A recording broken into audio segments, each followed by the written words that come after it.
Sveiki atvykę į mano kambarį. Nuo rytojaus man prasideda 300 valandų jogos mokymai. O šiandien, kadangi turėjau laisvą dieną, išėjau po Rišikešą aplink mokyklą pasivaikščioti ir šiek tiek apsipirkau. Kadangi čia būsiu mėnesį, nesivežiau su savimi jokio registruoto bagažo, tai į mane visi žiūrėjo išpūtę akis. Tai pirmas dalykas, kurį aš nusipirkau ir man kaip po to paaiškino, tai nusipirkau visišką nesąmonę, bet jis man buvo labai gražus. Tai yra šita gertuvė. Aš įsivaizdavau, kad čia yra tikras geras varis, bet toje parduotuvėje man pasakė, kad čia yra kinietiškas varis ir kad jisai, žodžiu, yra netikras. Aš vis dar nesu tikra, ar jis mane pamelavo, bet jis man paaiškino vieną skirtumą. Na taip, aš dabar turiu dvi gertuvės. Kad tikros varinės gertuvės, jos turi tokį įspaudą. Tiesiog tikras varinis dalykas turi tokį įspaudą, ant kurio yra parašyta, kad čia yra 97% vario ir 3% bronzos. Jau čia dabar esu įsipylus vandens, tai čia sako, kad jeigu per naktį šitame inde palaikai vandenį, tai vis tiek, apie 6-8 valandas palaikius vandenį, jis tampa šarminiu vandeniu. Ir gerai, čia skambės labai juokinga, bet aš dabar turiu savo naują draugą, čia tokios organiškos parduotuvėlės šeimininką, kuris šiandien man daug dalykų labai papasakojo. Ir jisai pasakė, kad man dabar reikia gerti daug šarminio vandens. Dėl to aš turėjau pas jį nusipirkti šitą gertuvę. Aš žinau, kaip tai skamba, bet aš kažkodėl patikėjau juo. Ir aš nusipirkau šitą gertuvę ir dabar, žodžiu, darysiu šarminį vandenį ir jį gersiu. Šitas vyras pagal mano tipą padėjo man išsirinkti produktus. Aš leidausi į šitą kelionę dėl to, kad, aš esu Indijoje. Ir aš noriu ją patirti. Tai aš leidau jam pamatuoti mano pulsą ir pagal tai papasakoti jam apie mane. Tai jis pasakė, kad dabar mano pita, ugnies elementas yra labai aukštas ir jis yra visiškai teisus, kiek aš domėjausi apie Ajurvedą, tai taip. Pas mane yra aukštas pitos elementas ir dabar ypatingai jis yra aukštas dėl to, kad aš iš tikrųjų gėriau pakankamai mažai vandens kelionės metu. Daugiau taip nedarysiu. Ir kai geri mažai vandens, tada ta ugnis irgi pakyla ir dėl to viskas pradeda sausėti. Pradeda sausėti oda, tada gali ir spuogelių atsirasti, kas irgi visada man būna po kelionių, kad atsiranda kažkokių spuogelių. Ir tai pirmas dalykas, kurį aš jau panaudojau, dėl to, kad čia yra labai drėgna, net nežinau kaip perduoti tą drėgmę jums čia, nes kiekvieną dieną lyja ir jau kelis mėnesius čia taip yra. Ir aš dabar pratinuosi tiesiog visą laiką būti drėgna. Tai pirmas dalykas, kurį jisai man davė, tai veidui plauti su anglimi prausiklį. Tai aš jau su juo nusiploviau veidą. Tai dabar aš 3 kartus per dieną plausiu veidą su šitu prausikliu. Jis apramins spuogelius, kurie tarkim ten atsiras man, bet aš labai tikiuosi, kad aš pradėsiu gerti daug labai vandens ir viskas susitvarkys. Tada jis man išrinko plaukam, kadangi kai aukšta pita, nėra tiek daug drėgmės kūne, tai natūralu, kad ir plaukai sausėja. Tai jis man išrinko tokį šampūną ir kondicionierių. Šampūnas yra su šikakai, kad ir kas tai bebūtų, ir medumi. Aš tikrai pasidomėsiu. Ir kad mano plaukai spindėtų, irgi čia su amla. Amla yra vitamino C šaltinis, toksai indiškas, žodžiu, vaisius, kuris yra labai vertinamas ir yra ir moterim labai svarbus šitas amla ir labai daug yra maisto papildų su amla.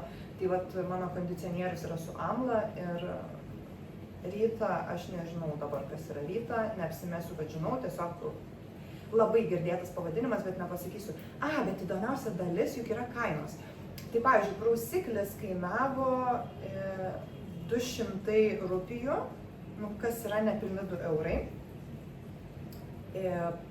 Čia yra kondicionierius 210 rupijų ir šampūnas irgi 210 rupijų. Jis man po to, aišku, padarė nuolaidą, nes aš čia nemažai pasipirkau. Tada jis man davė dabar šitą aliejų, ricinos aliejus, man atrodo. Žodžiu, jis man papasakojo taip, kad Indijoje moteris kiekvieną vakarą išsitepa skalpą aliejumi, išmasažuoja ir ryte plauna galvą. Ir šitą aliejų, sakė, aš galiu naudoti ir ant odos, ant vietų, kur išsausėjimai yra. Jis labai padeda sudrėkinti odai, plaukams ir nagams, o man nagams irgi labai reikia, nes nagai labai po gelinio lakavimo suprastėjo. Aš ilgą laiką nelakavau, vestuvėm nusilakavau ir dar porą kartų, man atrodo, irgi užsilakavau ir blogiausias dalykas ever, dabar laukiu tiesiog kol ataugs, tai irgi labai tepsiu ant nagų šitą aliejų, 250 rupijų, dieve, sakykime, 2,5 euro. Tada, sakau, sako, gal tu reikia dušo želė. Sakau, ne, aš nenoriu dušo želė, aš mėgstu muilą ir labai norėjau muilo, kad būtų toks, kur viduje kaip kempinė. Tai jis man davė, žodžiu, apricot scrub, tai yra šitas abrikosas ir sakė, tikrai labai geri muilai, nu bet ką jam daugiau sakyti, čia Indija. Tai va, muilo kaina, man atrodo, 120 rupijų. Tai kažkas euras 20, sakykim. Neberandu daug. Taip, 120 rupijų. Čia kol aš supratau, kur tos kainos parašytos, tai patikėkit. Tada, sakau, man reikia smilkalų, tai nusipirku smilkalinę. 80 rupijų, 80 centų. Nes čia nuo drėgmės yra toksai kvapas, kuris man yra visai okei, bet o kodėl aš negaliu smilkintis kambario. Ir čia yra Rišikeše pagaminti smilkalai. Šiaip labai įdomu, kaip atrodo. Kaip jis pasakojo, kad šitos smilkalus gamina rankomis, jis man rodė, kad jis turi ir tų tiesiog netikrų smilkalų, tokius, kur mes perkam, žodžiu, ir galvojam, kad jie yra tikri. Bet šiti, sakė, smilkalai yra daromi rankomis, kaip žinot, taip paima ir ten trina, o ta masė yra, toj masė yra ir karvės pienas, ir gys sviestas, ir kažkokios ten tos žolelės, ir tada to kvapo įdedama ten irgi iš visokių eterinių aliejų. Nu, žodžiu, šitie smilkalai gražiai atrodo, tik tais, ką man sakė kanadietė, su kuria susipažinau, kad kadangi čia yra labai daug drėgmės, tai labai sunku uždegti juos yra. Tai aš pagalvojau, kad man turbūt reikės nusipirkti žvakę ir, kas svarbiausia, aš nenusipirkau žiebtuvėlio. Jo. Šiaip visai gal ir patikėčiau, kad rankų darbo reikės pasižiūrėti, kai uždegsiu, kaip jisai degs ir ar skiriasi dūmas, ar jis mane čia tiesiog apdūmino mano akis. Bet koks skirtumas, aš atvažiavau į Indiją, tai aš noriu juos šiek tiek paremti, nusipirkdama tos indiškos produkcijos tose parduotuvėlėse. Tai kiek kainavo smilkalai, žinokit, irgi kažkas apie gal 200 rupijų. Nėra šito parašyta. Juokinga dalis buvo ta, kad kai aš buvau pas jį, jis man darė tą tyrimą, žodžiu, matavo mano pulsą, įėjo tokios 3 ispanės, kurios ten labai skubėjo ir jisai sako, ar tu palauksi kelias minutės, nes kitas pardavėjas nemokėjo angliškai ir jis norėjo jo padėti. Tos ispanės pas jį išleido tikrai nemažai pinigų ir jis, kai jos išėjo jau buvo ir aš apsipirkinėjau, sako, aš tau duosiu dar geresnių smilkalų negu jom. Ir man tada ištraukė šitus, bet tos smilkalus, kurios davė jom, jisai man padovanojo. Jisai sakė, kad jie irgi yra handmade, bet šiti kažkodėl yra geresni. Nežinau, kodėl jis jom nepardavė jų, neklauskit, jis tiesiog prastumė šitus. Ir kadangi aš užsiminiau vienu metu, kad man labai patinka rožių kvapas, nes jis man kažką davė rožių kvapo. Ai, taip, jis man davė veido kaukę su rožėm, tai jis man padovanojo smilkalų dar irgi su rožių kvapo. Tai va, ačiū jam, pamiršau jo vardą, bet mėnesį laiko aš jį matysiu. Tai va, tai nežinau, kiek šita dovana verta yra, apie kokį irgi gal 120 rupijų. O čia yra veido kaukė, kuri va, yra mišriai odai, problematiškai odai skirta, tai 350 rupijų. Tai yra 3,50 €. Ir, žodžiu, aš pačia save trytinsiu. Tai. Tada aš labai norėjau arbatos pasimti, nes apačioje yra šilto vandens. Ir galvoju, kokį išsirinkti, belė kiek arbatų neprisipirksi, nes ją reikės išgerti. Ir pamačiau chocolate tea. Aš labai mėgstu šokoladinę arbatą. Čia yra juoda arbata su šokolado skonio, Tai jis man sakė, kad jo sesė geria kiekvieną dieną šitą arbatą, jis namuose jos visada turi, jam jinai labai patinka. Jinai šiaip nėra ir tokia jau kaip turbūt labai pigi, nes aš žinau, kad kažkas buvo virš 200 rupijų, gal 250 rupijų. Tai va. Ir tada išsirinkau dar kvepalus. Nu tai čia yra irgi Indijos klasika, aliejiniai kvepalai. Malika Oud. Nu tai aš apie kvapą jums nepapasakosiu. Tiesiog žiauriai geras kvapas ir čia tiesiog šitą mėnesį kol būsiu ir kvepinsiuos. Nors mama iš Marakešo man vienus kvepalus davė irgi tokius aliejinius. Bet, nu, žinot, aš moteris, tai man patinka. Ir labai patinka krepšeliai, nes jie yra ne plastikiniai, o va tokie iš kažkokio kitokio dalyko. Tokie kaip medžiaginiai lyg būtų. Tai va, tai krepšelį saugosiu. Aš iš tikrųjų esu pasiemus medžiaginį krepšelį, bet jau į jį nebetilpo, nes prieš tai buvau tokiai maisto prekių parduotuviai ir į jį nebetilpo jau susidėti daiktų, tai dėl to paprašiau krepšelio. Ir, žodžiu, žiūrim toliau. Ką čia dar nusipirkau? Čia yra vaisius, dėl kurio aš einu iš proto. Čia yra guava. Ir ta prasme, Lietuvoje aš nelabai kažkur mačius, žinot, Rokišky Maksimai guavų nieks neatveža. Gal kažkur didelesnėse parduotuvėse, kokie nors, nežinau, 400 gramų, ar ten dar kažkas turi tokių vaisių. Bet, nu, žiūrėkit, šitą vaisių aš nusipirkau čia gatvėje. Ir aš už jį sumokėjau 60 rupijų. Ir žinokit, aš kiekvieną dieną dabar valgysiu guavas. Nepirkau daug, nusipirkau vieną, nes aš žinau, kur gauti dar. Tai va, aš jau geriau kiekvieną dieną tą moterį nudžiuginsiu, ateidama ir nusipirkdama po guavą pas ją. Tada, kokos su vanduo, tiesiog galvojau, gal norėsiu kokio gėrimo atsigaivinimui, 50 rupijų. 50 centų. Nu, tada reikėjo snacks. Sakiau, paragausiu. Kas tai yra, nes pagal užrašą, tai čia nėra pridėtinio cukraus, čia yra tiesiog mangai ir papajos išspausti kažkaip ir iš jų padaryti tokie kaip guminukai.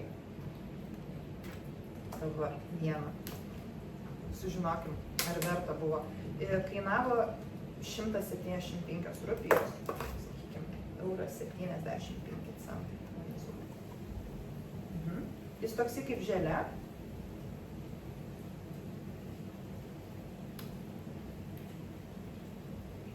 Ko jėzau? Žiauriai skanu. Negerai, kad dabar žinau skonį, nes viską čia suvalgysiu. Bet ne. Šiaip nusipirkau tokius snacksų, nes labai daug jogos čia darysim. Ir manau, norėsis kažkokių saldumynų. Ir nemanau, kad aš ramę mums čia duos kažkokių saldumynų. Manau, kad saldumynais turėsim pasirūpinti patys, dėl to nugrėbiau dar 3 batonėlius. Yoga bar vadinasi. Apie šitą protein, double chocolate, 700 gramų. Čia jau brangus batonėliai, nes euras, nu tai yra 140 rupijų. Tie snacksai, rytoj tikrai visko nesuvalgysiu, čia keliom dienom. Tada, žodžiu, čia nėra skalbimo mašinos. Ir tiesiog yra skalbimo kaip ir paslauga, jie gali kažkur turbūt išnešti tos rūbus. Vieną rūbą išskalbti kainuoja 20 rupijų, kas yra 20 centų. Bet tikrai viską galima išsiskalbti rankom. Aš turiu tokį kibirą čia kambarį ir aš šiaip atsivežusi su ūkinio muilo, bet pagalvojau, kad vis tiek su to ūkiniu muilu viską trinti gal nebus taip fainai, ypač jeigu didesnis rūbas. Tai pasiėmiau skalbimo miltelių, Patanželį. Patanželį čia gera visai firma yra indiška. Aš Patanželio šiaip prieskonius turiu namuose, kuriuos labai mėgstu, ir kainavo 36 rupijos. Čia yra 36 centai. Tai čia man tos skalbimo miltelių, tai duok dievę, kad man tiek prireiktų, čia 500 gramų yra. Ir dar pasiėmiau Vanish, tai irgi kainavo, kem 3 rupijos. Ne, 7-8 rupijos, atsiprašau. Tai va, tai jau čia išsiskarpsiu kažkaip viską tikrai. Tada, tai pemzos reikėjo tikrai. Tikrai galvoju, nesivešiu iš Lietuvos dabar kažkokio gargaro. Tai ir labai teisingai padariau. Va, Mona Lisa. Kem 6 rupijos. Kem 6 centai. Drėgnos servetėlės 80 rupijų. Čia tiesiog reikia tų drėgnų servetėlių, žinokit, nusivalyti. Nu, drėgna, bet tiesiog apsivalyti veidą, rankas, fainiau kažkaip turėti prie savęs. Aš vis tiek švari stengiuosi Indijai būti. Čia tiesiog ausų krapštukai, 40 rupijų. Bet čia tai toksai yra tokie pirkiniai, nu tokie moteriški, nežinau, ar man jų reikėjo. Nu kaip, čia yra veido valiklis, nu rožė, rožių vanduo. Pažiūrim. Nu labai kvepia. 100% rožių vanduo. Tai kainavo 57 rupijos. Buvo šiaip dar didesnis butelys, bet galvoju šitas labai praktiškas, tiesiog įsimesti ir turėti su savim. Nu ir paskutinis dalykas, žinokit, čia yra tiesiog vėsina akis. Kažkas Himalaya firmos Eye Definer. Nu kažką tiesiog turbūt po akim nupakuojam, žiūrim, nes kainavo tik 50 rupijų, kas yra 50 centų. Gal čia kažkoks stebuklas, nes parašyta, kad jisai va natūraliai yra juodas. Ne, čia jisai toks. Bet čia, o dieve, čia yra juodas kaip pieštukas. Aš galvojau, kad čia yra. Nu tai aišku, kad čia yra Eye Definer. Nu čia tiesiog akim. Nu gerai, reiškia, dažys juodai akis. Bet čia parašyta, kad atšaudo akis. Atšaudo gal akių spalvą.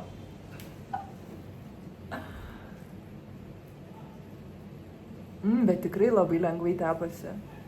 Aš čia be veidrodžio varau. Nu gerai, gal reiktų prie veidrodžio prieiti. Bet labai lengvai tepasi. Tiesiog akių pieštukas. Pemsant. Nu labai reikėjo. Biškiai kitas galvojau, kad čia dalykas yra, nu bet nebūčiau aš. Tai va, dar nusipirkau vandens, bet apie vandenį nėra ką pasakoti. Čia iš krano vandens niekas negeria, čia galima gerti vandenį tik tai tas, kuris yra filtruotas.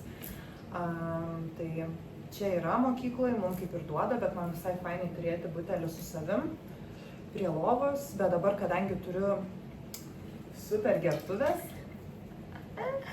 tai galėsiu prisidaryti čia to vandens. Nepirkau kavos jokios, nuėjau atsigerti čiai. Tai masala čiai čia gatvėje kainuoja 20 rupijų, kas yra 20 centų. Tai va, tai jeigu kiekvieną dieną eisiu gerti po vieną masalą čiai, 30 dienų, tai man ta masala čiai kainuoja 5 dienom. Tai va, tai turbūt tiek apie mano pirkinius. Važiuojam toliau.